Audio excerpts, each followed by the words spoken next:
नमस्कार दोस्तों, मेरा नाम रवि है। मैं आपका स्वागत करता हूं मैथ्स बाय रवि चैनल पे, जिस पे आज हम पढ़ने वाले हैं ट्रिग्नोमेट्री का पार्ट नंबर 2। देखो, पिछली वीडियो में हमने एक पार्ट 1 करा था जिसमें हमने बेसिक्स के बारे में जानकारी ली थी ट्रिग्नोमेट्री की। तो आज हम कुछ और बेसिक करने वाले हैं, ठीक है, और कुछ इंपॉर्टेंट चीज करने वाले ट्रिग्नोमेट्री के लिए। तो आप उनको भी देख के जाना, क्योंकि देखो पेपर पॉइंट ऑफ व्यू से आपके लिए बहुत ही महत्वपूर्ण टॉपिक है ये। 9th क्लास हो चाहे 10th क्लास हो आपकी, चाहे आप कंपटीशन की तैयारी कर रहे हो, देखो ट्रिग्नोमेट्री बहुत ही इंपॉर्टेंट पार्ट हो जाता है, ठीक है। और ट्रिग्नोमेट्री से क्वेश्चन भी काफी आते हैं, तो मैं यहाँ बताने वाला हूँ, समझाने वाला हूँ, एक एक चीज तो समझ लेना ढंग से। तो ट्रिग्नोमेट्री का आज हम पढ़ने वाले बेसिक पार्ट सेकंड, ठीक है।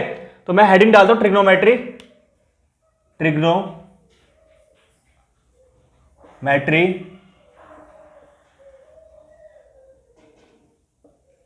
का सेकंड पार्ट कर रहे हैं हम, ठीक है। बेस फर्स्ट पार्ट में आपको लिंक डिस्क्रिप्शन में मिल जाएगा, तो वहां से आप देख सकते हैं। फिर इस पार्ट पे आना, क्योंकि तभी ये समझ में आएगा। कंटिन्यू वीडियो है ना ये, ठीक है।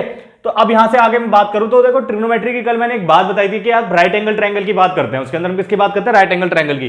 तो यहां मैं एक राइट एंगल ट्रायंगल बना रहा हूं। ये राइट एंगल ट्रायंगल है हमारे पास इस तरीके से, ए बी सी। ये एंगल 90 डिग्री का है। मैंने आपको कल बताया भी था कि राइट एंगल ट्रायंगल वो ट्रायंगल होता है जिसमें एक एंगल 90 डिग्री का होगा, ठीक है।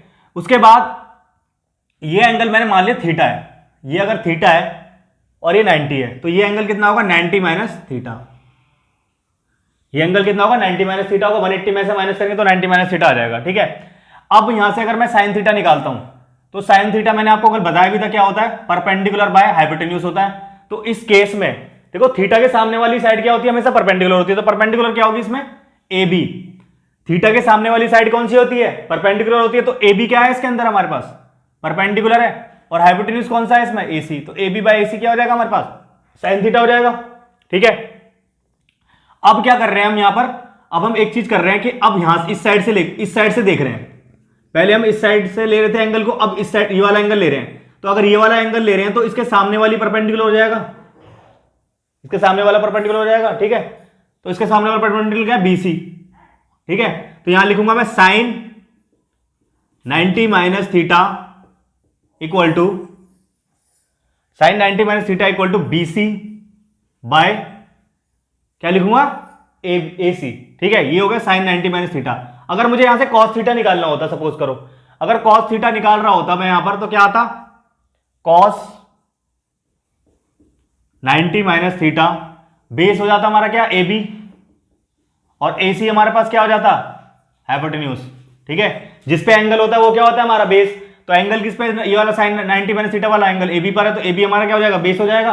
देखो अब यहां से देखो, समझना, ये भी ए बी बाई ए सी के इक्वल आ रहा है साइन थीटा, और ये भी कॉस 90 माइनस थीटा जो किसके बराबर आ रहा है? ए बी बाई ए सी के इक्वल आ रहा है। तो यहां से देखो दोनों चीज सेम चीज के बराबर आ रही है, दोनों चीज सेम चीज के बराबर आ रही है। तो मैं यहां से लिख सकता हूं कंक्लूजन में कि साइन थीटा बराबर हो जाएगा कॉस 90 माइनस थीटा के। अभी तक ये आप रटते हुए आ रहे थे, अभी तक ये रटते हुए आ रहे थे, नहीं आ रहे थे? ये बताओ, ये वाली बात अब आपको यहां समझ में आ गई होगी बात कि cos 90 माइनस थीटा की जो वैल्यू आ रही थी वो क्या आ रही थी? ए बी बाई ए सी आ रही है, और साइन थीटा की वैल्यू भी ए बी बाई ए सी आ रही है। देखो ऐसा कैसे हुआ? देखो दोनों की वैल्यू सेम चीज के बराबर आ रही है, तो दोनों आपस में भी तो बराबर हो जाएंगे। तो यहां से कंक्लूजन हमारा क्या निकल रहा है कि साइन थीटा जो है बराबर हो जाएगा cos 90 माइनस थीटा के। इसी तरीके से अगर मैं यहां से 10 निकाल रहा हूं, सपोज करो 10 निकाल रहा हूं मैं, 10 निकालूंगा तो क्या आएगा हमारे पास? tan थीटा की वैल्यू क्या हो जाएगी हमारे पास? tan थीटा कल मैंने आपको बताया था क्या होता है? Perpendicular by base. तो परपेंडिकुलर क्या है इसमें? अगर tan थीटा यहां से लेते हैं एंगल को, तो परपेंडिकुलर ए बी है, बीसी क्या है हमारे पास? बेस। तो ए बी बाय बीसी लिख सकता हूं यहां पर सीधा सीधा मैं। वहीं मुझे अगर यहां से निकालना हो, यहां इस तरफ से निकालना हो, इस तरफ से निकालना हो, तो कॉट, ये वाला एंगल ले रहा हूं और कॉट निकाल रहा हूं, तो क्या लिखूंगा? Cot 90 minus theta equal to क्या आएगा हमारे पास?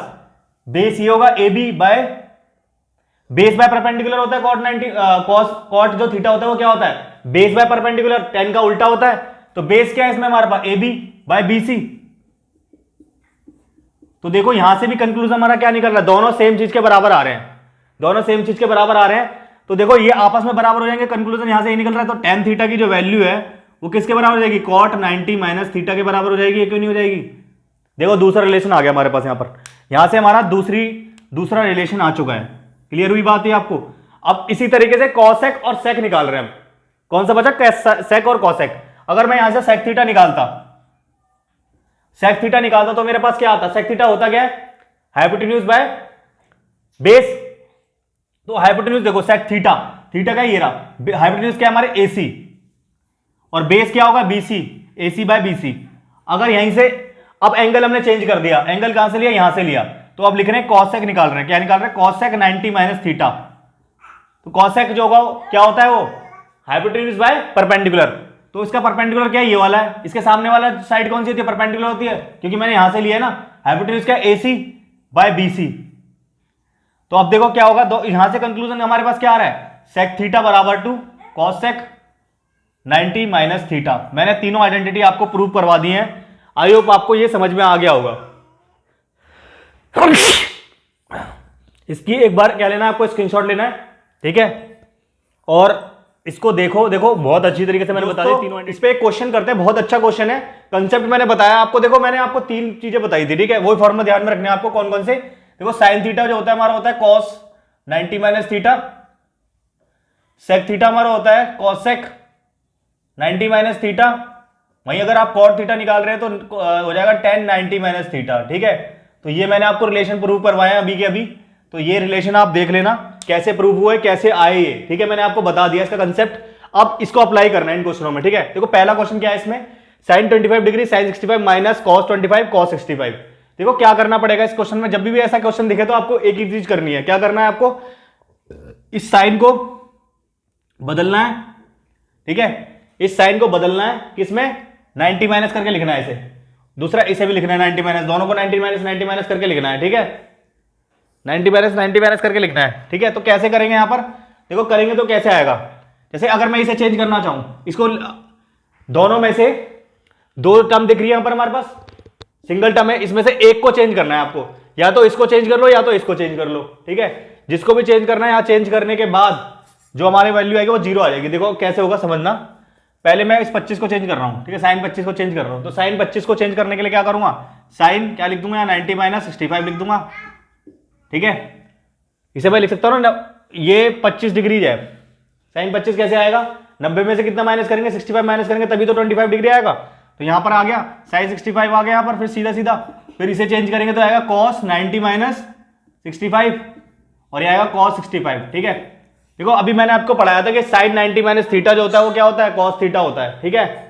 तो कॉस थीटा कितना होगा इस बार, sine 90 minus theta cos theta मतलब कॉस 65 हो जाएगा यहाँ पर, और यहाँ साइन 65, और यहाँ क्या हो जाएगा साइन 65, और ये हो जाएगा कॉस 65।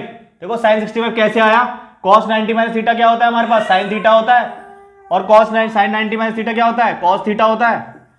तो साइन 90 माइनस थीटा कितना है 65, तो कॉस 65 हो जाएगा, कॉस 90 माइनस थीटा कितना होता है साइन 65 हो जाएगा। अब देखो साइन 65 कॉस 65, साइन 65 कॉस 65, तो यहाँ 0 आ जाएगा कटने के बाद, तो 0 इसका आंसर आ जाएगा। इस तरीके से आप इस क्वेश्चन को अप्रोच करेंगे, ठीक है। क्वेश्चन में कुछ था ही नहीं, समझाने के में इतना टाइम लगा, नहीं तो ये क्वेश्चन बहुत जल्दी बेसिक करते हैं कुछ और। अभी मैंने आपको बेसिक बताया कि कॉस 90 माइनस थीटा वन हमने बेसिक बता दिया है। देखो इन बेसिक को समझना है आपको, तो अगले बेसिक पे चलते हैं। इससे ट्रिग्नोमेट्री के देखो बेस इसमें बहुत अच्छा है, तो देखने वाले हैं आगे की तरफ क्या करने वाले हैं, हम क्वाड्रेंट बना रहे हैं 4, ठीक है, जैसे पहले कल बनाया था हमने। एक क्वाड्रेंट बनाते हैं इस तरीके से, चार पार्टीशन कर देते हैं इसके। ये फर्स्ट क्वाड्रेंट हो गया, ये सेकंड क्वाड्रेंट हो गया, ये थर्ड क्वाड्रेंट हो गया, ये फोर्थ क्वाड्रेंट हो गया। ये सबको पता होगा, आपको नहीं पता तो यहाँ समझ लो, ठीक है। फर्स्ट क्वाड्रेंट में कितने सब पॉजिटिव होते हैं, मैंने कल बताया भी था आपको, कैसे आया था ये भी बताया था मैंने, ठीक है। सेकंड क्वाड्रेंट में कौन कौन पॉजिटिव होते हैं, साइन और कॉसेक, सॉरी। थर्ड क्वाड्रेंट में टेन और कॉट क्या होते हैं, पॉजिटिव होते हैं, बाकी सब नेगेटिव होते हैं, ठीक है। और लास्ट क्वाड्रेंट में कौन कौन पॉजिटिव होते हैं, कॉस और सेक। ये बात आपको पता है, ठीक है। अब यहां समझना, ये बहुत इंपॉर्टेंट कॉन्सेप्ट है, इसको रिलेटेड लेके, ठीक है, ध्यान से देखना। यहां जो होगा ना, ये 0 डिग्री होगा, ठीक है। 0 डिग्री से ऊपर जो वैल्यू होगी, 0, अगर 0 में कुछ भी वैल्यू जोड़ दें, जैसे 0 प्लस थीटा अगर मैं लिखूंगा, तो 0 प्लस थीटा जो आएगा इस क्वाड्रेंट के अंदर आएगा। और वहीं मैं बात करता हूँ 90 डिग्री आपकी यहाँ रहता है, ठीक है। तो 90 डिग्री माइनस थीटा अगर करेंगे तो क्या आएगा, इस वाले क्वाड्रेंट में आएगा। 90 माइनस थीटा इस क्वाड्रेंट में आएगा एक, और 0 प्लस थीटा भी इसी क्वाड्रेंट के अंदर आएगा, ठीक है। अगर 90 से ऊपर जाते हैं तो अगले क्वाड्रेंट में आ जाएगा वो, तो 90 प्लस थीटा इस क्वाड्रेंट में आएगा, और यहाँ क्या आएगा 180 डिग्री आएगा। पूरा एंगल कितना बनता है, ये 180 होता है, और ये 270 होगा, और ये घुमा के 360 डिग्री हो जाएगा पूरा, ठीक है। तो ये बात आपको ध्यान रखनी है, इसमें सारी चीजें समझनी है, ठीक है। तो यहाँ 90 प्लस थीटा, 90 से जहां भी ज्यादा एंगल हुआ तो इस क्वाड्रेंट में आ गया, ठीक है। अगर 180 से कम रहा तो किस क्वाड्रेंट में, सेकंड क्वाड्रेंट में, अगर सपोज करो 180 से ज्यादा जाता है तो थर्ड क्वाड्रेंट में पहुंच जाते हैं, और अगर 270 से कम रहता है, 270 में माइनस करते हैं तो क्या आएगा हमारा क्वाड्रेंट में, थर्ड क्वाड्रेंट में रहेगा, ठीक है, एंगल। उसके बाद 270 से आगे जाता है तो किस क्वाड्रेंट में आएगा, फोर्थ क्वाड्रेंट में होगा, ठीक है। और 360 से माइनस करेंगे तो कौन से क्वाड्रेंट में आएगा हमारा, फोर्थ क्वाड्रेंट में, ठीक है। 360 यहां आ रहा था तो 360 माइनस वाले इस क्वाड्रेंट में, 270 से आगे जाएगा तो इस क्वाड्रेंट में, ठीक है। अगर 360 से आगे चले जाते हैं तो भी किस क्वाड्रेंट में आएगा, फर्स्ट क्वाड्रेंट में आएगा, ठीक है। आई होप आप ये बात समझ पाए होंगे कैसे मैंने ये बताया। देखो यहाँ 0 डिग्री रहेगा, 0 से ऊपर एंगल रहेगा तो इस क्वाड्रेंट में आएगा, 90 से नीचे रहेगा तो इस क्वाड्रेंट में आएगा, ठीक है। 90 से आगे जाएंगे तो सेकंड क्वाड्रेंट में आ जाएगा, और 180 से पीछे जाएंगे तो किस क्वाड्रेंट में रहेगा, सेकंड क्वाड्रेंट में, और 180 से ज्यादा होगा तो थर्ड में आ गया। 270 से माइनस रहेगा तो किसमें आ जाएगा, थर्ड क्वाड्रेंट में आ जाएगा, ठीक है। 270 से आगे रहा तो किसमें, फोर्थ क्वाड्रेंट में, और 360 से माइनस में रहा तो फोर्थ क्वाड्रेंट में, ठीक है। 360 से आगे रहा तो फर्स्ट क्वाड्रेंट में दोबारा आ जाएगा, ठीक है। ये चीजें आपको ध्यान में रखनी है, ठीक है। इसमें एक दो चीज और है इंपॉर्टेंट, वो क्या है, 180 और 360 डिग्री जो होता है, 180 और 360 डिग्री जो होता है उसमें कोई भी चेंज नहीं आएगा एंगल में, ठीक है। और अगर मैं 90 की बात करूं, 360 270 की बात करूं तो इसमें आपका एंगल चेंज होगा, जैसे साइन कॉस में चेंज होता है, और टेन हमारा किसमें चेंज होता है, कॉट में, एंगल जब चेंज करने की बात करते हैं। और बचा कौन सा, सेक, सेक किसमें चेंज होगा, कॉस सेक में चेंज होगा। तो ये बातें भी आपको ध्यान में रखनी है। और यहाँ 0 डिग्री भी आएगा, 0 डिग्री भी चेंज नहीं होता, ठीक है। ये 90 और 270 एंगल जो होते हैं वही चेंज होंगे, बाकी कोई एंगल चेंज नहीं होता, ठीक है। बाकी कोई एंगल चेंज नहीं होता हमारा, ठीक है। ये बात समझ पाए आप, ठीक है। अब ये 90 270 क्यों चेंज होते हैं, बस ये बात भी ध्यान में रखनी है आपको। देखो 180 में अगर हम जोड़ते हैं, 180 में जब जोड़ते हैं तो हम पूरा एंगल ले रहे हैं, जैसे पूरा एंगल जा रहा है हमारा। 90 में क्या रहता है, 90 माइनस थीटा, हम क्या, जब हम कल अभी पढ़ रहे थे कि कॉस 90 माइनस थीटा क्या होता है, साइन थीटा होता है, ठीक है। अगर मैं इसे लिखता कॉस 90 प्लस 90 माइनस थीटा लिखता तो ये क्या आता, 90 माइनस थीटा हो जाता हमारा साइन, फिर 90 माइनस थीटा करते तो क्या आता, दोबारा से क्या आ जाता हमारा, कॉस आ जाता ना। तो इसीलिए 180 डिग्री और 360 डिग्री में चेंज नहीं आता, और 0 डिग्री में भी चेंज नहीं आता, ठीक है। ये बात आपको ध्यान में रखनी है। उसके बाद अब माइनस एंगल की बात भी कर लेते हैं यहीं पर। देखो माइनस एंगल की अगर मैं बात करता हूं, अगर मैं पीछे की तरफ जाता हूं, जैसे यहां इस क्वाड्रेंट में जाता हूं, माइनस एंगल मतलब साइन, अगर मैं माइनस थीटा लिख रहा हूं तो अगर साइन माइनस थीटा की बात कर रहे हैं, यानी कि 0 माइनस थीटा की बात कर रहे हैं हम यहाँ पर, ठीक है। इस क्वाड्रेंट में 0 माइनस थीटा भी आएगा, ठीक है। 0 माइनस थीटा की बात कर रहे हैं तो क्या होगा हमारा साइन, देखो कि फोर्थ क्वाड्रेंट में क्या होता है, आपको ध्यान में रखना है। फोर्थ क्वाड्रेंट में क्या होता है, साइन नेगेटिव होता है, तो यहां सीधा हम क्या लिखेंगे, साइन थीटा लिख देंगे। अगर मैं वही बात करता हूं कॉस की, कॉस हमारा क्या रहेगा, कॉस नेगेटिव जो होगा वो हमारा पॉजिटिव होता है, क्योंकि इस क्वाड्रेंट में कॉस और सेक दोनों पॉजिटिव होते हैं, ठीक है। तो यहां पर कॉस थीटा आ जाएगा सीधा सीधा। 10 की बात करें तो 10 भी इसमें क्या रहेगा, माइनस रहेगा, ठीक है। ये बात आप समझ पाए, ठीक है, क्लियर हुई वाली बात। दूसरी बात, आई होप यहां तक आपको चीजें समझ में आ गई होंगी, जो भी मैंने बात बताई है ये आपको क्वाड्रेंट वाली सारी चीजें क्लियर हो गई होंगी। इसका स्क्रीनशॉट ले लेना, समझ लेना ढंग से। नहीं समझ में आया तो दोबारा से वीडियो कमेंट में डाल के कर सकते हैं आप, कि बता देना आपको क्या समझ में नहीं आया, ठीक है। चलते हैं अब आगे दोस्तों, चलते हैं आगे, कुछ और कंसेप्ट सीखते हैं। बट ट्रिग्नोमेट्री का इंपॉर्टेंट एंगल कैसे निकालते हैं, ठीक है। उससे पहले कुछ हम फॉर्मूले भी करने वाले हैं यहाँ पर। जैसे अगर मैं बात करूं साइन थीटा की, तो देखो मैंने साइन थीटा आपको एक बात बताई थी कि साइन थीटा होता है आपका परपेंडिकुलर बाय हाइपोटेन्यूज, ठीक है। और कॉस थीटा क्या होता है आपका बेस बाय हाइपोटेन्यूज। अगर मैं इन दोनों को डिवाइड कर देता हूं तो sine theta by cos theta की वैल्यू क्या आ जाती है हमारे पास, परपेंडिकुलर बाय बेस। और परपेंडिकुलर बाय बेस क्या होता है, टेन थीटा। तो यहां से एक फॉर्मूला बन रहा है हमारा, टेन थीटा का जो फॉर्मूला बनता है वो बनता है sine theta by cos theta. ये वैल्यू आपको ध्यान में रखनी है। अगर मैं इसका उल्टा कर देता तो कॉट थीटा आ जाता है, और कॉट थीटा क्या होता है, कॉस बाय साइन। देखो ये जितने भी चीजें बता रहा हूं ना, मैं सारी चीजें आपको प्रूव करके बता रहा हूं, तो आपको ये चीजें ध्यान में रखनी है इसी तरीके से जैसे मैं बता रहा हूं, ठीक है। अब एंगलों पे चलते हैं कि 0 डिग्री, 130 डिग्री, 45 डिग्री, ये एंगल कैसे हमारे आते हैं, ठीक है। आपको क्या करना है, क्या कैसे टेबल आप रिमेंबर कर सकते हैं, क्या कर सकते हैं आप टेबल के लिए, तो यहां पर पूरी तरीके से आपको देखना पड़ेगा, तब आप समझ पाएंगे, ठीक है, टेबल कैसे बनेगा आपका, ठीक है। तो बने रहना वीडियो में, तो इसको आप नोट कर लेना, मैं भी रब कर रहा हूं, दोबारा से वीडियो को रिवाइंड करके देख लेना। मैं अब टेबल पर चल रहा हूं कि टेबल कैसे बनेगा, ठीक है। आज हमारा बेसिक खत्म हो जाएगा लगभग, फिर हम कल पूरे क्वेश्चंस करने वाले हैं, ठीक है। तो जितना भी मैं बेसिक बता रहा हूं ना, सारा आपको बेसिक ध्यान में रखना है अपने, ठीक है। और कुछ बेसिक बचेगा तो अगली क्लास में हम कर लेंगे, ठीक है। और वीडियो सेशन पसंद आ रहा हो तो शेयर जरूर करना, लाइक जरूर करना, सब्सक्राइब जरूर करना चैनल को, ठीक है। तो अब आगे चलते हैं, एंगलों की बात करते हैं। हम एंगल पढ़ते हैं 0 डिग्री, 30 डिग्री, 45 डिग्री, 60 और 90 डिग्री। ठीक है, तो देखो कैसे आएंगे ये, आपको ध्यान में रखनी है कुछ बातें। साइन थीटा, कॉस थीटा, उसके बाद आता है टेन, देन उसके बाद आता है कॉस सेक, सॉरी साइन का उल्टा क्या होता है कॉसेक थीटा, उसके बाद आता है सेक, देन क्या आएगा कॉट। अब इन एंगलों की कैसे आप वैल्यू ध्यान में रख सकते हैं, आपको बस एक ही काम करना है, आपको साइन की जितनी वैल्यू वो याद रखनी है। ठीक है, साइन 0 की अगर मैं बात करता हूं तो साइन 0 की वैल्यू क्या होती है, आपको साइन 0 की वैल्यू क्या रहती है आपकी 0 रहती है। साइन 0 की वैल्यू क्या रहती है 0।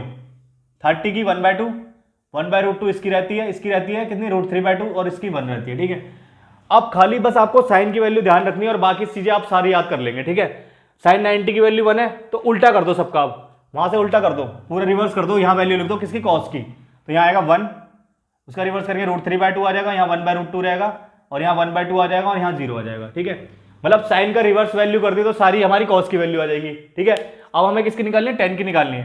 देखो टेन के लिए हमने अभी फॉर्मूला पढ़ा था साइन बाय कॉस होता है, तो साइन बाय कॉस 0/1 क्या होगा 0 होगा। अब इसको दोनों को डिवाइड करेंगे तो कितना आएगा 1/√3, इन दोनों को डिवाइड करेंगे 1 आएगा, इसको करेंगे तो √3 आ जाएगा, इसको करेंगे तो नॉट डिफाइंड आ जाएगा। ठीक है, 1/0 क्या होता है नॉट डिफाइंड होता है हमारा। कॉसेक किसका उल्टा होता है, साइन का उल्टा होता है। इसका उल्टा करेंगे तो देखो 0 का उल्टा करेंगे 1/0 यानी कि नॉट डिफाइंड, इसका उल्टा 2, इसका उल्टा √2, इसका उल्टा 2/√3, उल्टा किसका कर रहे हैं हम, साइन का उल्टा कर रहे हैं, और 1 का 1 ही रहेगा। ठीक है, क्योंकि साइन क्या होता है हमारा, साइन थीटा क्या होता है हमारा 1/cosec थीटा होता है। ठीक है, और टेन थीटा क्या होता है, अभी मैंने पढ़ाया आपको, साइन बाय कॉस पढ़ाया था नहीं पढ़ाया था, तो उस हिसाब से हम निकाल रहे हैं। ठीक है, यहाँ पर वैल्यूज। उसके बाद सेक किसका उल्टा होता है, कॉस का उल्टा होता है। सेक किसका उल्टा होता है, कॉस का, तो सेक कॉस का उल्टा होता है, कॉस का उल्टा करते हैं तो 1 का 1 का उल्टा होता है, इसका उल्टा करेंगे 2/√3 आ जाएगा, इसका उल्टा करेंगे √2 आ जाएगा, इसका उल्टा करेंगे 2 आ जाएगा, इसका उल्टा करेंगे नॉट डिफाइंड आ जाएगा। ठीक है, 0 का। उसके बाद कॉट बचा, कॉट किसका उल्टा था, टेन का उल्टा करेंगे, देखो यहाँ नॉट डिफाइंड लिख देंगे सीधा सीधा। फिर उसके बाद क्या करेंगे, इसका उल्टा करेंगे √3 आ जाएगा, इसका 1, इसका 1/√3 और 1 नॉट डिफाइंड को 1/0 को उल्टा करेंगे तो क्या आएगा 0/1 यानी कि 0 आ जाएगा। ठीक है, आई होप ये वैल्यूज आपको समझ में आ गई होंगी कैसे निकलनी। ठीक है, तो ये वैल्यूज आपको इसी तरीके से ध्यान में रखनी है और आप कर सकते हैं तैयारी, आप प्रैक्टिस करें इन पे, प्रैक्टिस इतने क्वेश्चन कर लें कि आपको दिमाग में आ जाए कि वैल्यू cosec थीटा क्या होता है, cosec 30 डिग्री क्या होता है, साइन 0 क्या होता है, ये सारी चीजें आप रिमेंबर कर लेंगे आराम से। फिर उसके बाद ठीक है दोस्तों, चलते हैं सब पे क्वेश्चन करने वाले हैं जो अभी हमने पढ़ा है, जो वैल्यूज थी √3, 1/√3, बहुत अच्छा क्वेश्चन है, आया हुआ क्वेश्चन है, किसमें सीजीएल मेंस में आया हुआ क्वेश्चन है। ठीक है, हाल ही जो एग्जाम हुआ बहुत अच्छा क्वेश्चन है ये भी, मैंने आपको अभी ट्रिग्नोमेट्री की कुछ बातें बताई है तो उस पे कंसेप्ट पे क्वेश्चन करने वाले हैं हम, बहुत अच्छा कंसेप्ट है वो, जो मैंने अभी आपको बताया कि रूट वैल्यूज आप कैसे ध्यान में रख सकते हैं, आप एक ही तरीका उसका ध्यान में रखने का, आप प्रैक्टिस करें, जितनी ज्यादा प्रैक्टिस करेंगे उतना ही आपके लिए फायदा है। ठीक है, अब ये क्वेश्चन देखते हैं, क्वेश्चन क्या देखा है, if 10a + b = √3, 10a + b कितना है √3 के बराबर है, और 10a - b की वैल्यू किसके बराबर है 1/√3, और a + b जो है वो कितना है 0 और 90 डिग्री के बीच में है, मतलब उसकी वैल्यू क्या है 0 से 90 डिग्री के बीच में, और a जो है b से ज्यादा है, a है greater than b, then the values of a और b, और a और b की वैल्यू आपको निकालनी है क्वेश्चन के अंदर। कैसे निकालेंगे, देखो 10a + b, 10a + b हमारे पास क्या दे रखा है √3। ठीक है, ये हमें गिवन है क्वेश्चन के अंदर, 10a + b √3 के बराबर है। अगर 10 की बात करूं तो 10 की वैल्यू अगर मैं बात करूं तो √3 कब होती है, 10 की वैल्यू √3 कब होती है 1060 पर होती है। ठीक है, तो मैं यहां लिख सकता हूं 1060 डिग्री। ठीक है, देखो 10 से 10 हट जाएगा तो यहां पर a + b की वैल्यू क्या आ जाएगी, सीधा सीधा 60 डिग्री आ जाएगी। वहीं मैं अगर दूसरी बात करूं 10a - b की वैल्यू की बात करूं तो a - b की वैल्यू कितनी हो जाएगी, यहाँ पर 1030 हो जाएगी, क्योंकि 1/√3 कब होता है, जब 30 डिग्री होता है, तो 10 से 10 हट जाएगा तो a - b की वैल्यू कितनी हो जाएगी 30 डिग्री। यहां से अगर मैं a की वैल्यू निकालना चाहूँ, तो क्या करूंगा, एक बार इसे ऐड करूंगा, तो ऐड करने पर आ जाएगा 2a = कितना आ जाएगा 90 डिग्री, यानी a की वैल्यू यहां से कितनी आ जाएगी 45 डिग्री। अब इस 45 डिग्री को या तो मैं पुट कर दूं या फिर मैं माइनस कर दूं एक बार इस वाली इक्वेशन को। अगर मैं इसमें 45 डिग्री ऐड करता हूं तो b की वैल्यू हमारे पास कितनी आ जाएगी 15 डिग्री, b की वैल्यू 15 डिग्री, कौन सा ऑप्शन, सी ऑप्शन आपका इसका आंसर आ जाएगा। तो इस तरीके से आप इस क्वेश्चन को कर सकते हैं। ठीक है, 45 डिग्री और 15 डिग्री कैसे आया, देखो b की वैल्यू कैसे आई, मैंने सब्स्टिट्यूट कर दी, इसकी वैल्यू a की वैल्यू को कहां डाल दिया मैंने, इस इक्वेशन में डाल दिया। जब यहाँ 45 डालेंगे प्लस b करेंगे = 60 डिग्री, तो b की वैल्यू यहाँ से कितनी आ जाएगी 15, तो हमारा ऑप्शन कितना हो जाएगा सी। तो ये क्वेश्चन आया हुआ पेपर में, देखो जितने भी मैं कंसेप्ट बताऊंगा ना साथ में उसके क्वेश्चन जरूर करवाने वाला हूं आपको, ताकि आपको कंसेप्ट समझ में आ जाए ढंग से, कि कंसेप्ट के साथ क्वेश्चन हो जाते हैं तो दिमाग में कंसेप्ट रह जाता है, तो यही मेरा तरीका है पढ़ाने का, तो मैं इसी तरीके से आपको कराने वाला हूं आगे भी। तो आई होप आपको जो वीडियो आज मैंने बताई है, जो कंसेप्ट आज मैंने आपको 2-3 कंसेप्ट बताए हैं, आपको समझ में आए होंगे। अब अगली वीडियो में और क्वेश्चन लेंगे और कंसेप्ट सीखेंगे, फिर उसके बाद पूरा क्वेश्चन पैटर्न करेंगे। सारे क्वेश्चन जो भी ट्रिग्नोमेट्री के आए हुए हैं, जितने भी लेवल हैं, जो भी क्वेश्चन है, वो सब बताने वाला हूं आगे में। तो मिलते हैं अगली वीडियो में, तब तक के लिए जय हिंद, जय भारत।